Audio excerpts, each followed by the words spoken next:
बहुत समय पहले की बात है। एक राजा को उपहार में किसी ने बाज के 2 बच्चे भेंट किए। वे बड़े ही अच्छे नस्ल के थे और राजा ने कभी इससे पहले इतने शानदार बाज नहीं देखे थे। राजा ने उनकी देखभाल के लिए एक अनुभवी आदमी को नियुक्त कर दिया। कुछ समय पश्चात राजा ने देखा कि दोनों बाज काफी बड़े हो चुके थे और अब पहले से भी शानदार लग रहे थे। राजा ने बाजों की देखभाल कर रहे आदमी से कहा, मैं इनकी उड़ान देखना चाहता हूँ, तुम इन्हें उड़ने का इशारा करो। आदमी ने ऐसा ही किया। इशारा मिलते ही दोनों बाज उड़ान भरने लगे, पर जहाँ एक बाज आसमान की ऊंचाइयों को छू रहा था, वहीं दूसरा कुछ ऊपर जाकर वापस उसी डाली पर आकर बैठ गया जिससे वो उड़ा था। ये देख राजा को कुछ अजीब लगा।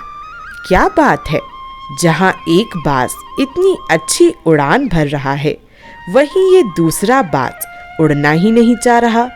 राजा ने सवाल किया। सेवक बोला, जी हुजूर, इस बाज के साथ शुरू से ही यही समस्या है, वो इस डाल को छोड़ता ही नहीं। राजा को दोनों ही बाज प्रिय थे और वो दूसरे बाज को भी उसी तरह उड़ते हुए देखना चाहते थे। अगले दिन पूरे राज्य में ऐलान कर दिया गया कि जो व्यक्ति इस बाज को ऊंचा उड़ाने में कामयाब होगा, उसे ढेरों इनाम दिया जाएगा। फिर क्या था, एक से एक विद्वान आए और बाज को उड़ाने का प्रयास करने लगे, पर हफ्तों बीत जाने के बाद भी बाज का वही हाल था। वो थोड़ा सा उड़ता और वापस उसी डाल पर आकर बैठ जाता। फिर एक दिन कुछ अनोखा हुआ। राजा ने देखा कि उसके दोनों बाज आसमान में उड़ रहे हैं। उन्हें अपनी आंखों पर यकीन नहीं हुआ और उन्होंने तुरंत उस व्यक्ति का पता लगाने को कहा जिसने ये कारनामा कर दिखाया था। वह व्यक्ति एक किसान था। अगले दिन वो दरबार में हाजिर हुआ। उसे इनाम में स्वर्ण मुद्राएं भेंट करने के बाद राजा ने कहा, मैं तुमसे बहुत प्रसन्न हूँ, बस तुम इतना बताओ कि जो काम बड़े बड़े विद्वान नहीं कर पाए, वो तुमने कैसे कर दिखाया। मालिक, मैं तो एक साधारण सा किसान हूँ, मैं ज्ञान की ज्यादा बातें नहीं जानता। मैंने तो बस वो डाल काट दी जिस पर बैठने का आदि वह बाज हो चुका था, और जब वो डाल ही नहीं रही तो वो भी अपने साथी के साथ ऊपर उड़ने लगा।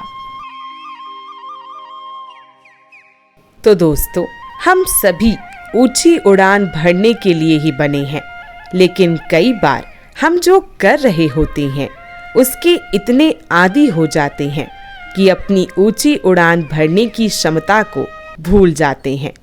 जन्म जन्म हम वासनाओं की डाल पर बैठते आए हैं और अज्ञानतावश ये भी हमें ज्ञात नहीं कि जो हम आज कर रहे हैं वही हमने जन्मों जन्मों में किया है, और ये हम भूल ही गए हैं कि हम उड़ान भर सकते हैं।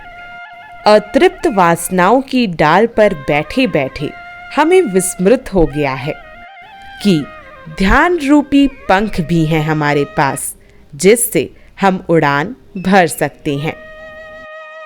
तो दोस्तों, ये थी एक बेहतरीन कहानी। उम्मीद है कि आपको ये कहानी पसंद आई होगी। अब मिलते हैं अगली वीडियो में कुछ और ऐसी ही कहानियों और सुंदर बातों के साथ। तब तक के लिए राधे राधे।